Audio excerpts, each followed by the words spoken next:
Case 1. Lil Snoop. Most rappers grind for years just to be noticed. Lil Snoop was chosen almost instantly, and just as fast as the world learned his name, it vanished. Darren Ross grew up in Jonesboro, Louisiana, far from the major music pipelines. He was not flashy, not loud, and not chasing controversy. What separated him was discipline. His lyrics were structured, focused, and sharp, sounding like someone who had already lived several lives. When he battled Meek Mill in 2012, the moment felt unreal. An unknown teenager standing toe-to-toe with a major artist and holding his own. Meek Mill saw something immediately. Lil Snoop was signed to Dream Chasers Records soon after, becoming one of the youngest rappers ever brought into a major artist's circle based purely on talent. His mixtape showed no gimmicks, just bars, hunger, and clarity. Fans began calling him one of the best young lyricists in the country, but fame never had time to change him. On June 20, 2013, Lil Snoop was in Winfield, Louisiana, visiting friends. There were no shows, no industry events, no public drama. That night, he joined a dice game inside an apartment. What should have been harmless turned tense. An argument broke out over money. Voices rose. Ego entered the room. Someone pulled a gun. Lil Snoop was shot twice in the chest. By the time help arrived, it was already over. He was pronounced dead at the scene. He was 18 years old. The shooter was arrested and later charged. The motive was painfully small. No rap beef, no fame conflict. Just a moment where pride outweighed life. The reaction was immediate. Meek Mill was devastated, calling him one of the most talented artists he had ever encountered. Fans replayed his songs, hearing potential that would never fully form. Unlike many rap deaths, Lil Snoop was not surrounded by mythology or conspiracy. That made it hurt more. It felt preventable. His death became a quiet warning. Talent does not shield you from chaos. Youth does not guarantee time. And sometimes the most dangerous moments happen far from the spotlight. If Lil Snoop's death showed how quickly promise can disappear, the next case shows what happens when the entire world is watching. Case 2. XXXTentacion.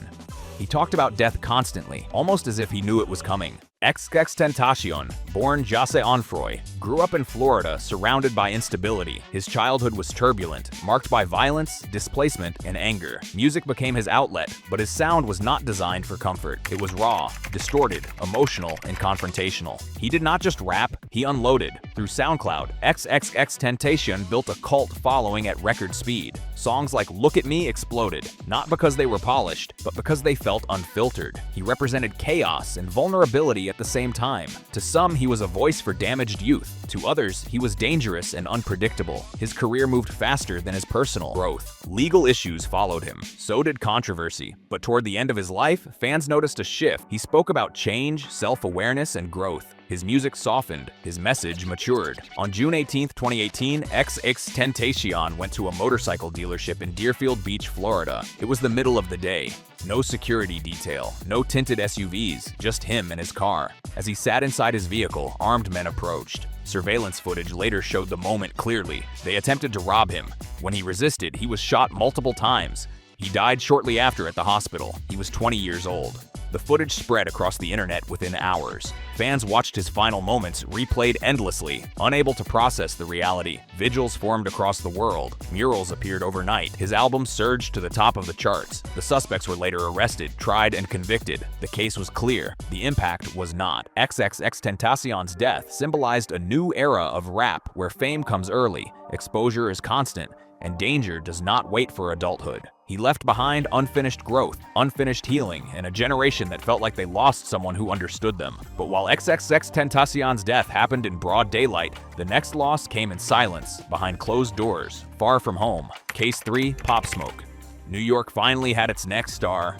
He never made it past his first album. Pop Smoke, born Bashar Jackson, came from Brooklyn and carried himself like destiny was guaranteed. His voice was deep, commanding, and instantly recognizable. When he emerged in 2019, New York drill shifted overnight. His sound crossed borders, influenced fashion, and revived a city's confidence. Pop Smoke was careful. He rarely spoke publicly about beef. His focus was music, momentum, and elevation. As his popularity exploded, he traveled to Los Angeles to work and relax. He rented a home in the Hollywood Hills, believing privacy came with success. It did not. On February 19, 2020, multiple intruders broke into the house late at night. The motive was robbery. Investigators later suggested that social media posts may have revealed his location unintentionally. What followed was quick and violent. Pop Smoke was shot multiple times. He was rushed to the hospital but did not survive. He was 20 years old. The news shocked the industry. Unlike many rap deaths, there was no ongoing feud, no public threats, no buildup. It felt random, cold, unfair. Fans struggled to reconcile how someone so careful could be gone so fast. Several suspects were arrested, including minors. The case reinforced a harsh reality. Fame increases visibility. Visibility attracts predators. And youth does not prepare you for either. Pop Smoke's debut album was released after his death and went #1. His voice became immortal while his life stopped short. Brooklyn mourned not just a rapper, but a future icon. 3 artists, 3 paths, same ending. And the list only gets longer. Case 4, Lil Keed. Not every rapper dies from violence. Some are quietly consumed by the weight of the life itself. Lil Keed, born Rakid Jevon Render, grew up in Atlanta surrounded by instability and survival pressure. He was one of many siblings, including his younger brother Lil Keed, and music became their shared escape. Keed's sound was melodic, emotional, and unpredictable. He did not rap to intimidate, he rapped to release. Signed to Young Thug's YSL Collective, Lil Keed quickly stood out. His voice bent notes in strange ways, stretching emotion into melody. He represented a new Atlanta sound that leaned into vulnerability instead of toughness. His rise was fast, but it was also heavy. Touring, expectations, and constant output became routine before adulthood fully set in. Behind the scenes, Keed struggled. Friends later spoke about exhaustion, health issues, and the pressure of staying relevant in an industry that rarely allows rest. Unlike violent deaths, there were no warnings from rivals or threats. The danger was invisible. On May 13, 2022, Lil Keed passed away in Los Angeles due to complications related to eosinophilia, a rare medical condition. He was only 24 years old. The reaction was immediate and emotional. Young Thug called him family. Artists across Atlanta mourned publicly. Fans struggled to understand how someone so young could simply be gone without violence, without chaos, without answers that felt satisfying. Lil Keed's death forced an uncomfortable conversation. Fame does not come with health protection. The rap lifestyle often ignores sleep, nutrition, and recovery. Touring schedules are relentless. Mental stress is normalized. For many young artists, the body becomes collateral damage. His music took on new weight after his passing. Lyrics once interpreted as artistic sadness now felt prophetic. Fans revisited his catalog not just to mourn, but to understand him. Lil Keed did not die in a shootout. He did not die in a robbery. He died young because the machine never slows down. But when violence does arrive, it often follows a pattern written long before the final moment. Case 5, King Von. He rapped like a witness, because he was one. King Von, born Davin Bennett, came from Chicago's O Block, one of the most dangerous environments in the city. His music was vivid, detailed, and unapologetically real. Unlike metaphor-driven rap, Von told stories exactly as he lived them. That authenticity became his brand. Discovered by Lil Durk, King Von's career accelerated quickly. His storytelling ability set him apart in the drill scene. Fans believed him because they could feel the truth in his voice, but that same truth tied him tightly to the streets he never fully left. By 2020, King Von was one of the fastest rising stars in hip-hop. His success brought money, attention, and old tensions back into focus. Street conflicts do not disappear with fame. They wait. On November 6, 2020, King Von was outside an Atlanta nightclub when a confrontation broke out between two groups. What began as a fight escalated rapidly. Guns were drawn. Chaos erupted. King Von was shot multiple times. He was rushed to the hospital and later pronounced dead. He was 26 years old. The aftermath was complex. Surveillance footage and witness accounts painted a chaotic scene. Police investigated thoroughly, and legal outcomes followed. But for fans, the details mattered less than the loss. King Von's death reignited debate within hip-hop. Can artists tell real stories without living them forever? Is authenticity worth the risk? And can someone truly escape the environment that shaped them? His music surged after his passing. Songs once consumed as entertainment now felt like documented warnings. He did not glamorize death. He narrated it. If King Von's story shows how the streets follow you, the next case shows what happens when danger walks into a place meant for creation. Case 6, Bankroll Fresh. The studio is supposed to be safe. For Bankroll Fresh, it was fatal. Bankroll Fresh, born Trentavious White, was a rising figure in Atlanta's trap scene. He had momentum, respect, and growing industry attention. His music reflected hunger and confidence, rooted deeply in street credibility. Atlanta studios are known as creative sanctuaries. Artists network, collaborate, and build futures inside those walls. But on March 4, 2016, one of those spaces became a crime scene. Bankroll Fresh was inside Street Exec's studio when a confrontation occurred with another individual connected to a long-standing dispute. Words were exchanged. Tension escalated. A gun was pulled. Bankroll Fresh was shot and killed inside the studio. He was 28 years old. The killing sent shockwaves through Atlanta's rap community. A place meant for music and opportunity had turned deadly. The idea that even studios were no longer neutral territory unsettled many artists. The investigation confirmed that the incident stemmed from personal conflict, not random violence. It was targeted, preventable, final. Artists like T.I. and Gucci Mane spoke out, urging change. But the pattern was familiar. Old disputes do not disappear when success arrives. They evolve. Bankroll Fresh's death became another reminder that rap careers do not exist in isolation. Personal history,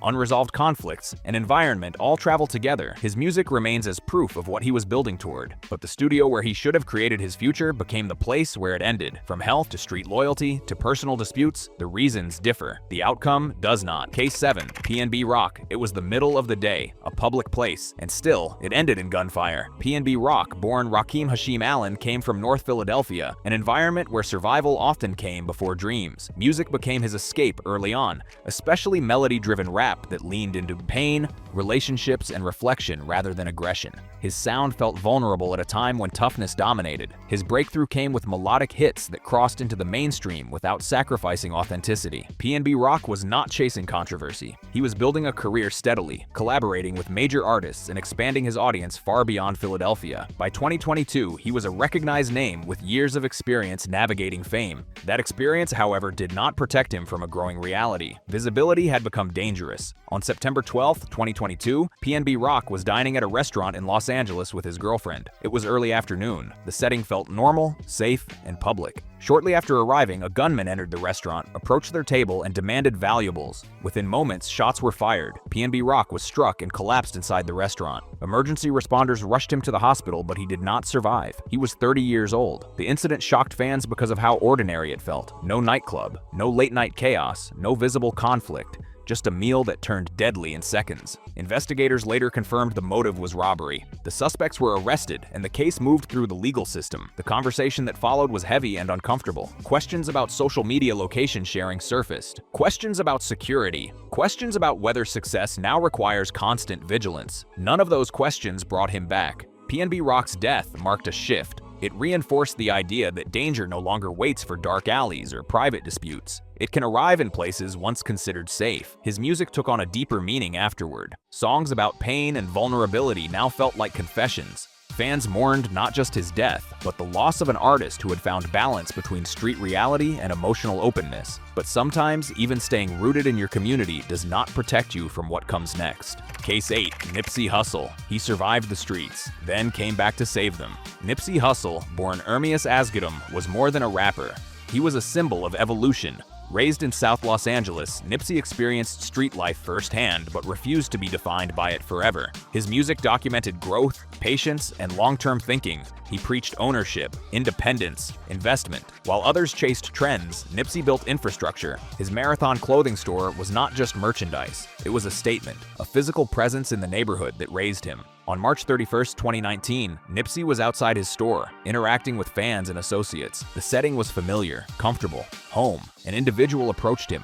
Words were exchanged. Moments later, shots rang out. Nipsey Hussle was hit multiple times and collapsed outside the store he built. He was rushed to the hospital and pronounced dead shortly after. He was 33 years old. The city froze. Los Angeles mourned publicly. Streets filled with memorials. Artists across genres paid tribute. His death felt different because it represented a loss of direction, not just talent. Nipsey was showing a path forward. The suspect was arrested and later convicted. The motive stemmed from personal grievances. The irony was painful. Nipsey died trying to uplift the very environment that shaped him. His death sparked conversations about jealousy, proximity, and the dangers of staying accessible. Some questioned whether leaders are safest at a distance. Others argued Nipsey died exactly where he belonged, standing for what he believed in. His legacy only grew after his passing. Nipsey Hussle became a blueprint, not just a rapper, a reminder that progress does not guarantee protection.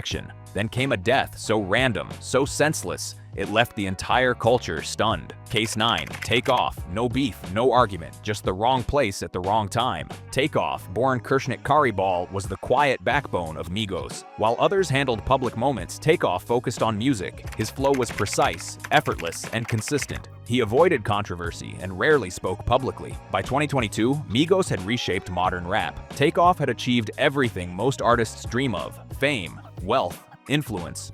yet he remained reserved. On November 1st, 2022, Takeoff was attending a private gathering in Houston with Quavo. The atmosphere was casual. There was no performance, no planned conflict. At some point, a dispute broke out between others present. Takeoff was not involved. Witnesses later confirmed he attempted to remain separate from the situation. Shots were fired. Takeoff was struck and collapsed. He was pronounced dead at the scene. He was 28 years old. The shock was immediate. Fans struggled to process how someone so uninvolved could be killed. The footage circulating online made it harder to escape the reality. This was not street beef. This was chaos. Authorities investigated and arrests followed, but the damage was irreversible. Takeoff's death changed how many artists viewed private gatherings. It highlighted how quickly situations can spiral when weapons are present. Safety is not guaranteed by intentions. His absence left a silence in hip-hop that could not be filled. Takeoff represented focus, humility, and restraint. None of it mattered in that moment. 9 stories in, and one truth remains clear. Talent does not equal time. Case 10. Big L. Harlem knew he was different. The world never got enough time to find out.